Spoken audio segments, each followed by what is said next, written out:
कुरुक्षेत्र की भूमि तैयार थी अब तक के सबसे बड़े धर्म युद्ध को जन्म देने के लिए। कुरु और पांडव सेना एक दूसरे के विरुद्ध युद्ध स्थल पर तैनात थी। लेकिन महाभारत का बिगुल बजने से पहले नेत्रहीन धृतराष्ट्र अपने सचिव संजय से युद्ध स्थल की स्थिति के बारे में पूछते हैं। धृतराष्ट्र जानना चाहते थे कि युद्ध भूमि पर एकत्र हुए उसके पुत्र और पांडु पुत्र क्या कर रहे हैं। वो भली भांति जानते थे कि ये धर्म अधर्म के बीच होने वाली अब तक की सबसे बड़ी लड़ाई होगी। धृतराष्ट्र पांडु पुत्रों के साथ हुए अन्याय से भी परिचित थे, लेकिन अपने पुत्रों के मोह में वो और भी अंधे हो गए थे। वो नहीं चाहते थे कि युद्ध भूमि पर अब दोनों भाइयों के बीच किसी प्रकार का समझौता हो। लेकिन इस धर्म युद्ध को लड़ने के लिए स्वयं भगवान श्री कृष्ण पांडवों के साथ थे, जिसका डर धृतराष्ट्र को व्याकुल कर रहा था। वो जानते थे कि जहां श्री कृष्ण है वहीं धर्म की जीत होती है। अब तो बस अपने पुत्रों के भाग्य को लेकर आश्वस्त होना चाह रहे थे। श्री व्यास का शिष्य होने के कारण संजय को उनकी कृपा से दिव्य दृष्टि प्राप्त थी, जिसके कारण वो धृतराष्ट्र के कमरे में होते हुए भी कुरुक्षेत्र की भूमि पर हो रही सारी घटना को देख सकते थे। धृतराष्ट्र के सवाल का उत्तर देते हुए संजय ने उन्हें बताया कि हे राजन, पांडवों की व्यूह रचना को देखने के बाद राजा दुर्योधन अपने सेनापति द्रोणाचार्य के पास गए, जहां वो उनसे ये शब्द कहते हैं। दुर्योधन के पास एक विशाल और शक्तिशाली सेना थी। इसके बावजूद भी पांडवों की व्यूह रचना देख वो अपने गुरु व सेनापति द्रोणाचार्य के पास गया। अधर्मी दुर्योधन के दिल में पैदा हुए डर की यह पहली निशानी थी। वो अच्छे से जानता था कि पांडवों के खिलाफ युद्ध आसान नहीं होगा। पांडवों का यह व्यूह उसे अपना काल बनता नजर आ रहा था। पांडवों की व्यूह रचना के संदर्भ में दुर्योधन सेनापति द्रोणाचार्य को कहता है कि हे आचार्य, जरा पांडु पुत्रों की विशाल सेना को देखें, जिसे खुद द्रुपद के पुत्र धृष्टद्युम्न ने बड़ी कौशलता से तैयार किया है। ये कौशलता उसने खुद द्रोणाचार्य से ही सीखी थी, क्योंकि वो उनका शिष्य था। गुरु शिष्य रिश्ते के कारण ही द्रोणाचार्य ने धृष्टद्युम्न को पूर्ण युद्ध कौशल सिखाया था। युद्ध तो मूल रूप से पांडव और कौरव भाइयों के बीच था, लेकिन इस समय द्रुपद के पुत्र की बात छेड़ना भी दुर्योधन की एक चाल थी। वो द्रोणाचार्य को द्रुपद के साथ हुई एक राजनीतिक दुश्मनी की याद दिलाता है। इस दुश्मनी के बाद ही द्रुपद ने द्रोणाचार्य के विनाश के लिए बेटे धृष्टद्युम्न को अग्निकुंड से पाया था। यानी द्रुपद ने एक महान यज्ञ से धृष्टद्युम्न को प्राप्त किया था, जिसके द्वारा आगे चलकर द्रोणाचार्य का वध होना था। आज वही द्रुपद पुत्र पांडवों के साथ खड़ा है और पूरी बुद्धिमानी से उसने ये व्यूह रचना की है। इसीलिए जिसे न भेद पाने का डर दुर्योधन को सता रहा है, इसीलिए वो अपने गुरु को सचेत करने आया है। दुर्योधन युद्ध भूमि में सामने खड़ी पांडव सेना को देख उसका वर्णन सेनापति द्रोणाचार्य से करता है। वो द्रोणाचार्य को और भी अच्छे तरीके से समझा देना चाहता है कि आखिर उसके विरोधी कैसे हैं। वो कहता है कि इस सेना में सिर्फ भीम और अर्जुन ही नहीं, बल्कि उनके समान अनेक वीर योद्धा भी शामिल हैं, जैसे महारथी युयुधान, विराट तथा द्रुपद। युद्ध शुरू होने से पहले यह दुर्योधन का एक प्रयास था ताकि वो अपने विरोधी को ठीक से जान सके। यही युद्ध की कला भी होती है। दुर्योधन अपनी बात को जारी रखते हुए आगे कहता है कि युयुधान, विराट तथा द्रुपद के अलावा पांडव के दल में धृष्टकेतु, चेकितान, कशिराज, पुरुजित, कुंतीभोज तथा शैब्य जैसे महान योद्धा भी शामिल हैं। कहीं ना कहीं वो अपने सेनापति को इन सब के प्रति सचेत करना चाह रहा है। पांडव की सेना के बारे में दुर्योधन बताता है कि इसमें पराक्रमी युद्धामन्यु, शक्तिशाली उत्मौजा, सुभद्रा का पुत्र तथा द्रौपदी के पुत्र जैसे महारथी शामिल हैं। इस तरह वो विरोधी सेना दल की एक समीक्षा अपने सेनापति के सामने रखता है। इसके पीछे दुर्योधन की एक खास कूटनीति छिपी है, जो आगे के श्लोक से उजागर होती है।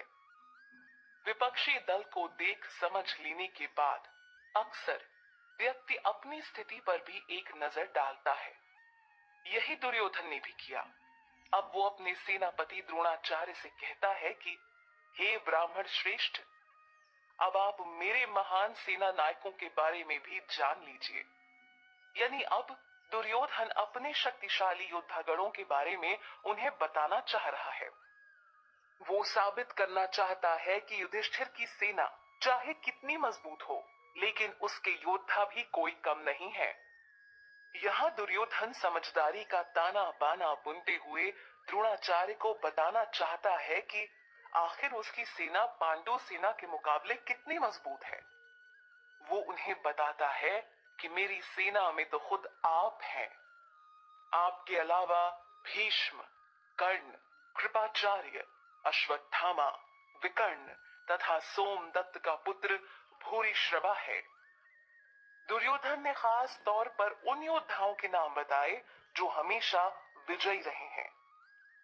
लेकिन हैरान करने वाली बात थी कि इन तमाम नामों के बीच दुर्योधन अर्जुन के रथ की कमान संभालने वाले श्री कृष्ण को नजरअंदाज कर गया, जिनके चलते ही वास्तव में उसके साम्राज्य की काया पलटने वाली थी। भगवान कृष्ण के खेल में उन्हीं को हरा पाना असंभव है। हाँ, पर प्यार के आगे वो खुद हारने को तैयार हो जाते हैं। बता दें कि दुर्योधन सारे मौके गंवा चुका था। श्री कृष्ण के समझौते को ठुकरा कर ही आज वो महाभारत के रण में खड़ा था। लेकिन इसके बावजूद भी वो खुद को बहुत शक्तिशाली मान रहा था। वो अपनी सेना का परिचय देने के साथ यह भी कहता है कि मेरी सेना में ऐसे अनेक शूरवीर हैं जो मेरे लिए अपनी जान भी दे सकते हैं। वे सभी युद्ध विद्या में माहिर हैं और उसके साथ ही उनके पास कई प्रकार के हथियार हैं। ऐसा बताकर वो गुरु द्रोणाचार्य के सामने अपनी जीत का डंका बजा रहा था। इस श्लोक में निसंदेह दुर्योधन का घमंड झलक रहा है, जो कि अपनी और पांडव सेना की शक्ति के बीच एक तुलना को प्रस्तुत कर रहा है। दुर्योधन की नजर में उनकी सेना भीष्म पितामह द्वारा संरक्षित है, जो कि बहुत अनुभवी है, और इस कारण उनकी सेना को हरा पाना मुश्किल है। जबकि दूसरी तरफ पांडवों की सेना की सुरक्षा भीम कर रहे हैं, जो कि भीष्म पितामह से कम अनुभवी है। अपनी जीत का पताका लहराते हुए यहाँ दुर्योधन पांडव सेना को कम आंक रहा है। नियम के अनुसार हमें कभी भी सामने वाले को अपने से कमजोर या छोटा नहीं समझना चाहिए। लेकिन अपनी जीत को लेकर आश्वस्त दुर्योधन इस नियम को तोड़ते हुए नजर आ रहा था, क्योंकि उसमें भीष्म पितामह जैसे महान सेनापति के अपने साथ होने का घमंड है। पिछले श्लोक से दुर्योधन की मानसिकता का पता चलता है कि कैसे वो पूर्ण रूप से भीष्म पितामह और उनके युद्ध कौशल पर निर्भर है। वो समझ रहा था कि अगर भीष्म पितामह युद्ध के आखिरी पल तक उसके साथ रहें, तो जीत अवश्य उसकी सेना की होगी। भीष्म पितामह की शक्ति का परिचय देने के बाद अब वो यहाँ अपने बाकी सैनिकों को संबोधित करता है। दुर्योधन उन्हें आदेश देता है कि आप सभी अपने अपने मोर्चों पर खड़े होकर भीष्म पितामह की सुरक्षा करें। वो नहीं चाहता था कि उसके सैनिकों की व्यूह रचना को दुश्मन भेद कर सरलता से भीष्म पितामह तक पहुंच सके। वैसे यह जीवन भी युद्ध क्षेत्र के समान है, जहां हर कोई अपनी कीमती चीज को आखिरी पल तक संजो कर रखना चाहता है। तो बस दुर्योधन भी यही कर रहा था। श्लोक में कुरु वृद्ध शब्द का उच्चारण हुआ है, जो दर्शाता है कि पितामह कुरु वंश के वृद्ध थे, पर साथ ही युद्ध कला में बेहद निपुण, जिसके चलते दुर्योधन को उनकी सुरक्षा की चिंता थी। इसीलिए वो सैनिकों को पितामह की रक्षा का आदेश देता है। दूसरी तरफ पौत्र दुर्योधन की बात सुनकर वह उसके मनोभाव को समझ भीष्म पितामह उच्च ध्वनि में अपना शंख बजाते हैं। उनका ये स्वरूप सिंह की दहाड़ जैसा प्रतीत होता है, जिसे देख दुर्योधन खुशी से भर जाता है। शंखनाद करके पितामह दुर्योधन का हौसला बढ़ाते हैं, जिससे संदेश जाता है कि वो पूरी निष्ठा से दुर्योधन के साथ ही है। पितामह ने तो शंखनाद कर महाभारत का आगाज कर दिया, जिसके तत्पश्चात शंख, नगाड़े, बिगुल, तुरही तथा सींग भी एक साथ बज उठे। इन सब की ध्वनि से माहौल में कोलाहल मच गया। तैयारी पूरी हो चुकी थी। अब तक का सबसे बड़ा इतिहास कुरुक्षेत्र के रण पर लिखा जाना था। चुनौती देने को कुरु और पांडव वंश एक दूसरे के सामने खड़ा था। कौरवों की तरफ से शंखनाद हो चुका था और अब बारी थी पांडव सेना की।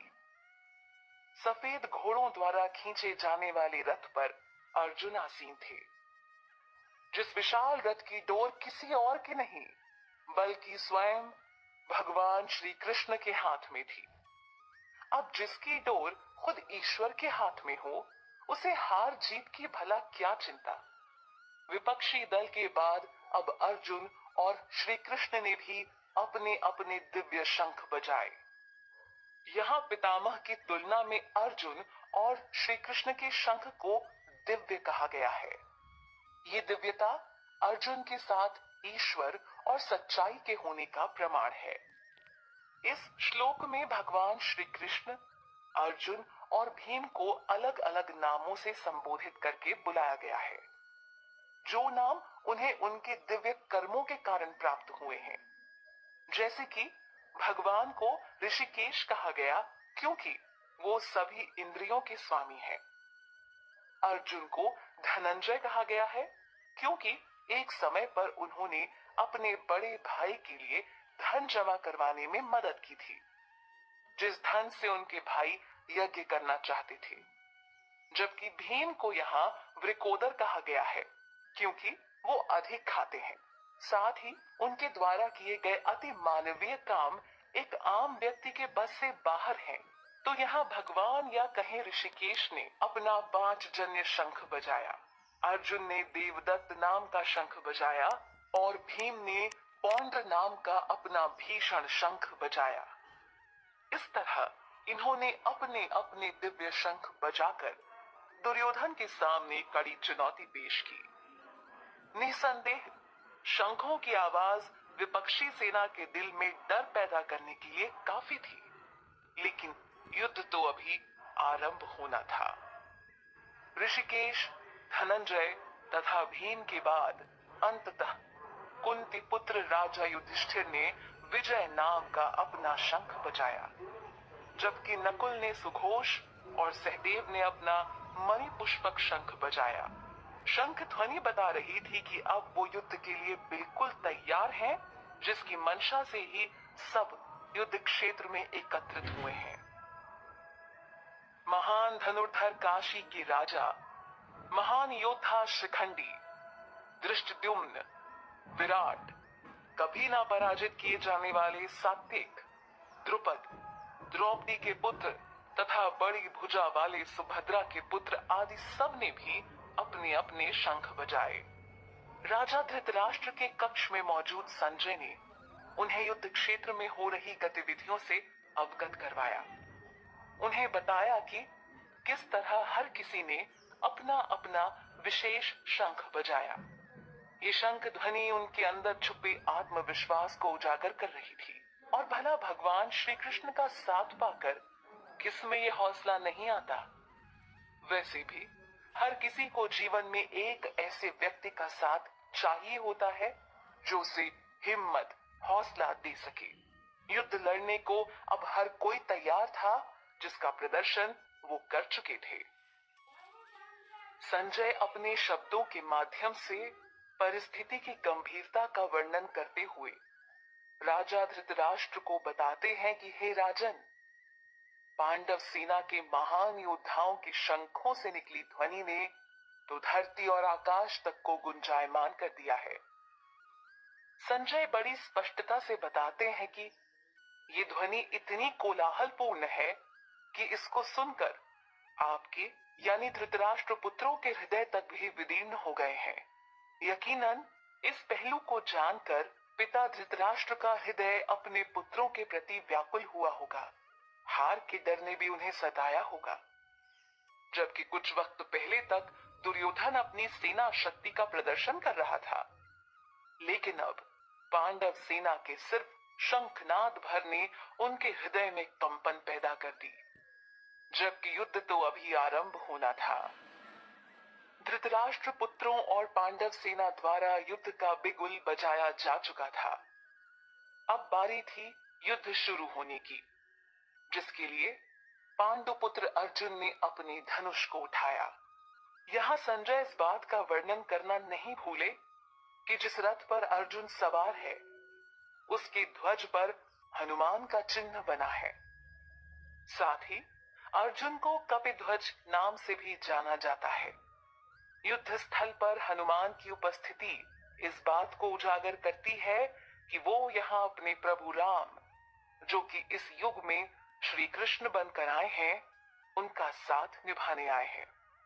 यानी अर्जुन के रथ पर भगवान राम, कृष्ण और उनके दास हनुमान का अस्तित्व मौजूद था। यह श्लोक परिचय करवाता है उस मोड़ का, जहां से अब अर्जुन श्री कृष्ण वार्ता का दौर शुरू होना है। हाथ में धनुष संभाले अर्जुन धृतराष्ट्र पुत्रों की ओर देख भगवान श्री कृष्ण से यह वाक्य बोले। अर्जुन यहाँ भगवान श्री कृष्ण को अच्युत नाम से संबोधित करते हैं, जिसका अर्थ हुआ अटल। तो सच ही तो कहा अर्जुन ने, श्री कृष्ण एक अटल सत्य ही तो है, जो किसी भी परिस्थिति में बदलता नहीं। अर्जुन कहते हैं कि हे अच्युत, कृपया मेरे रथ को ले जाकर दोनों सेनाओं के बीच खड़ा कर दें, ताकि मैं युद्ध करने की अभिलाषा से यहाँ एकत्रित हुए सभी योद्धाओं को देख सकूं। अर्जुन एक बार उन सभी लोगों का अच्छे से निरीक्षण करना चाहते थे, जिनके साथ उन्हें युद्ध करना था। यही तो एक सफल व्यक्ति की पहचान होती है कि वो कोई भी काम शुरू करने से पहले आसपास की स्थिति का आकलन करता है, उसके बाद ही अपनी चाल चलता है। बिना सोचे समझे कदम रखने वाले अक्सर खुद मार खा जाते हैं। इस तरह यहाँ अर्जुन अपनी बुद्धिमानी को दर्शाते हैं, जबकि भगवान होने के बाद भी एक सारथी के रूप में अर्जुन का आदेश लेकर श्री कृष्ण ने कर्म निष्ठा की विचारधारा को दुनिया के सामने रखा। उन्होंने ईश्वर या बड़ा होने का अहंकार नहीं दिखाया, बल्कि जो जिम्मेदारी उठाई उसे निभाया भी। वैसे श्री कृष्ण सिर्फ मित्र ही नहीं, सारथी ही नहीं, बल्कि अनेक किरदारों को सफलतापूर्वक निभाने की कला जानते हैं। वो यह भी जानते हैं कि बिना हथियार उठाए युद्ध कैसे जीता जाता है। यहाँ अर्जुन उन सभी लोगों को देखना चाहता है जो कि धृतराष्ट्र के दुर्बुद्धि पुत्र को प्रसन्न करने की मंशा से जमा हुए हैं। वैसे अर्जुन द्वारा दुर्योधन को यहाँ दुर्बुद्धि कहना गलत नहीं था। एक इंसान के हठ ने पूरे कुरुवंश को दांव पर लगा दिया था। अगर वो भगवान श्री कृष्ण द्वारा पेश किए समझौते को स्वीकार कर लेता तो उसके मरने की संभावना ना होती, लेकिन उसके हठ के आगे ही पूरे महाभारत की रचना हो गई, जिसने छल करके पांडवों का राज्य हड़प लिया था। इस धूर्त काम में खुद पिता धृतराष्ट्र ने भी मोहवश उसका साथ दिया था, जो अपने कक्ष में बैठा युद्ध परिणाम की चिंता में व्याकुल थे। राजा धृतराष्ट्र के सामने युद्ध स्थली का सीधा प्रसारण करते हुए संजय बोलते हैं कि हे भरतवंशी, गुडाकेश के आदेश पर सारथी बने श्री कृष्ण ने उनके रथ को लाकर दोनों सेनाओं के बीच खड़ा कर दिया, ताकि अब वो ठीक से सभी योद्धाओं को देख सकें। यहाँ फिर से श्री कृष्ण को ऋषिकेश कहकर संबोधित किया गया है, जबकि गुडाकेश का प्रयोग अर्जुन के संदर्भ में हुआ है, जिन्होंने नींद को जीत लिया था, जिस कारण उनका यह नाम पड़ा। खैर, अब एक और जंग उनकी प्रतीक्षा कर रही थी, जिसे अर्जुन को जीतना था। राजा धृतराष्ट्र के सामने युद्ध स्थली का सीधा प्रसारण करते हुए संजय बोलते हैं कि हे भरतवंशी, गुडाकेश के आदेश पर सारथी बने श्री कृष्ण ने उनके रथ को लाकर दोनों सेनाओं के बीच खड़ा कर दिया, ताकि अब वो ठीक से सभी योद्धाओं को देख सकें। यहाँ फिर से श्री कृष्ण को ऋषिकेश कहकर संबोधित किया गया है, जबकि गुडाकेश का प्रयोग अर्जुन के संदर्भ में हुआ है, जिन्होंने नींद को जीत लिया था, जिस कारण उनका यह नाम पड़ा। खैर, अब एक और जंग उनकी प्रतीक्षा कर रही थी, जिसे अर्जुन को जीतना था। भीष्म, द्रोण तथा दुनिया भर से एकत्रित हुए समस्त राजाओं के बीच भगवान श्री कृष्ण खड़े हैं, जो कि अर्जुन से कहते हैं, हे पार्थ, युद्ध के इरादे से इस धर्मस्थली पर एकत्रित हुए सभी कौरवों को देखो। पृथा का पुत्र होने के कारण अर्जुन को श्री कृष्ण यहाँ पृथा नाम से बुलाते हैं। पृथा अर्जुन की माता कुंती का ही अन्य नाम था। एक एक क्षण करके महाभारत का युद्ध उस दिशा में बढ़ रहा था, जहां भगवत गीता उजागर होने ही वाली थी। श्री कृष्ण अर्जुन की मनोस्थिति को पहले ही जान चुके थे और उसकी मदद के लिए पूर्णतया तैयार थे। कुरुक्षेत्र की धर्मस्थली पर अब दोनों सेनाओं के बीच अर्जुन सामने खड़े अपने चाचा, ताऊओं, पितामहों, गुरुओं, मामाओं, भाइयों, पुत्रों, पौत्रों और मित्रों को देख पा रहे थे। यह सब अर्जुन का ही परिवार था, लेकिन आज धर्म अधर्म की लड़ाई लड़ने के लिए परिवार दो हिस्सों में बंट चुका था। आखिरकार वो पल आ ही गया, जिसका अनुमान श्री कृष्ण को पहले ही लग गया था। बात हो रही है अर्जुन और उनके मन में उभरने वाली चिंता की। यहाँ अर्जुन ने ठीक सामने अपने ससुरों और शुभचिंतकों को देखा। अपने मित्रों तथा संबंधियों को सामने देख कुंती पुत्र अर्जुन का हृदय करुणा से भर उठा। अर्जुन युद्ध क्षेत्र में भी उन्हें अपना समझ रहा था। ये भूलकर कि दुर्योधन की धूर्तता ने ही परिवार को दो हिस्सों में बांटकर मैदान में एक दूसरे के विरुद्ध खड़ा किया है। अर्जुन के करुणा भाव के कारण ही उन्हें धर्मात्मा माना गया, लेकिन रण में दया करुणा नहीं होती। यहाँ तो बस युद्ध होता है, ताकि धर्म अधर्म का फैसला हो सके। करुणा से अभिभूत होकर अर्जुन ने भगवान श्री कृष्ण से कहा, हे कृष्ण, इतने सारे संबंधियों को युद्ध की इच्छा से यहाँ अपने सामने देख मेरे सारे शरीर में कंपन तथा रोमांच हो रहा है। मेरा मुंह सूख रहा है और रोंगटे खड़े हो रहे हैं। अर्जुन अपनी अवस्था को उजागर करके बताना चाह रहे हैं कि वो अपने ही मित्रों और संबंधियों को मारने के पक्ष में बिल्कुल नहीं है। अर्जुन के दिल में सबके लिए प्रेम और दया है। अर्जुन समझ नहीं पा रहे थे कि अगर श्री कृष्ण ने उनका सारथी बनना स्वीकार किया, तो उसके पीछे भी एक कारण था। अर्जुन के साथ खड़े होने का तात्पर्य था धर्म के साथ खड़ा होना। श्री कृष्ण तो हर बार ही धरती से अधर्मियों का नाश करने आते हैं, तो इस बार धूर्त दुर्योधन और उसका समर्थन करने वालों की बारी थी। सभी रिश्तेदारों को अपने सामने देख अर्जुन में मोह पैदा हो चुका है। वो बताते हैं कि मेरे हाथ से गांडीव धनुष सरका जा रहा है, जो कि उनके धनुष का नाम है। अर्जुन बताते हैं कि मेरे शरीर की त्वचा जल रही है और मेरा मन भ्रमित हो रहा है और अब मेरे लिए खड़ा हो पाना भी कठिन है। यहाँ अर्जुन की अवस्था देख समझा जा सकता है कि वो अपने परिवारजनों को लेकर कितना भावनाओं में डूब चुके हैं। लेकिन अर्जुन जैसे शुद्ध भक्त को डूबने से बचाने के लिए साक्षात भगवान श्री कृष्ण उनके सामने थे। तो श्री कृष्ण के होते कैसी हानि? बात तो बस इतनी थी कि अर्जुन की नजर से इस मोह का पर्दा हटाना था। ये वही पर्दा है जो हम सब की नजरों पर पड़ा हुआ है और भगवत गीता का ज्ञान ही उसे हटा सकता है। अपने मनोभाव को उजागर करने के बाद अर्जुन श्री कृष्ण से कहते हैं, हे केशव, अब मुझे कुछ भी अच्छा नहीं लग रहा है।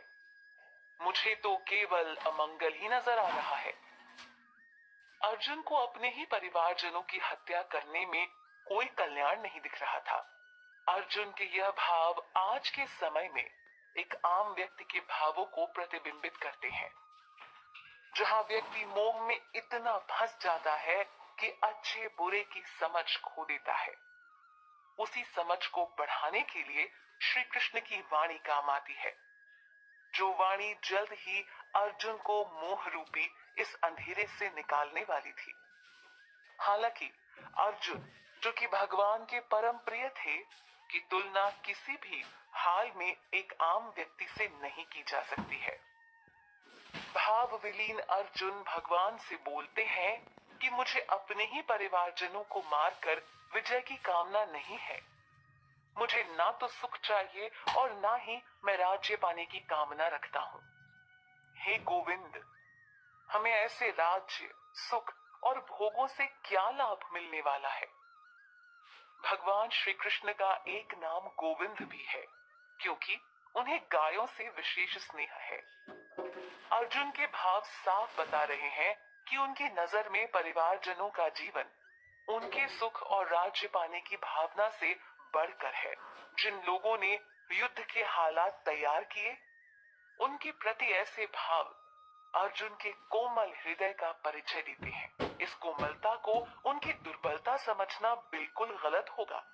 आज के समय में विरले लोग ही ऐसा कर पाते हैं। यहाँ अर्जुन अपनी बात को अच्छे से स्पष्ट करते हुए कहते हैं कि मैं राजपाट जीतकर क्या करूंगा, क्योंकि जिन लोगों के लिए हम राज्य चाहते हैं, वो सारे लोग ही धन और जीवन की आशा को छोड़कर आज यहाँ युद्ध की कामना से एकत्रित हुए हैं। अर्जुन उन तमाम लोगों को ही अपना समस्त जीवन समझ बैठे हैं। अर्जुन को लग रहा है कि अगर वो सभी जीवित नहीं रहे तो मेरे जीवन का क्या लाभ? अर्जुन सबको देह रूप में समझ रहे थे। एक परिस्थिति में उलझकर अर्जुन वास्तव में हम सबके अस्तित्व को ही प्रस्तुत कर रहे हैं। हम सब भी जीवन में उलझे हुए हैं और आत्मा के स्वरूप को भूल सबको देह रूप में ही देखते हैं, जो मोह का कारण बनता है। अर्जुन यहाँ विशेष रूप से अपने खास परिजनों के नाम लेते हैं। वो बताते हैं कि ये लोग उनके गुरुजन, ताऊ, चाचा, पुत्र, पितामह, श्वसुर, पोते, साले तथा अन्य संबंधी हैं, जो सभी ठीक उसके सामने खड़े हैं। अर्जुन क्षण भर के लिए भूल गए कि जिन्हें वो अपने रिश्तेदारों के रूप में समझ रहे हैं, दरअसल वो सभी ही पांडवों के खिलाफ युद्ध स्थल पर खड़े हैं। दरअसल वो सभी ही पांडवों के खिलाफ युद्ध स्थल पर खड़े हैं। अर्जुन अपने भाव पर अडिग होकर कहते हैं कि हे मधुसूदन, अगर इन सभी लोगों को मारने के बाद मुझे धरती पर राज्य मिलने के अलावा तीनों लोगों के राज्य भी मिल जाएं, तो भी मैं इन्हें नहीं मारना चाहता। वास्तविकता को देखा जाए तो युद्ध स्थली पर ऐसे विचारों का कोई महत्व नहीं, पर अर्जुन के विचारों से जो भाव सामने आ रहे हैं, उसमें लोभ का एक कण तक नहीं है। यह लोभ, लालच अच्छे अच्छे लोगों के विचारों को मैला कर देते हैं। लेकिन यहाँ अर्जुन को धर्म युद्ध लड़ना था।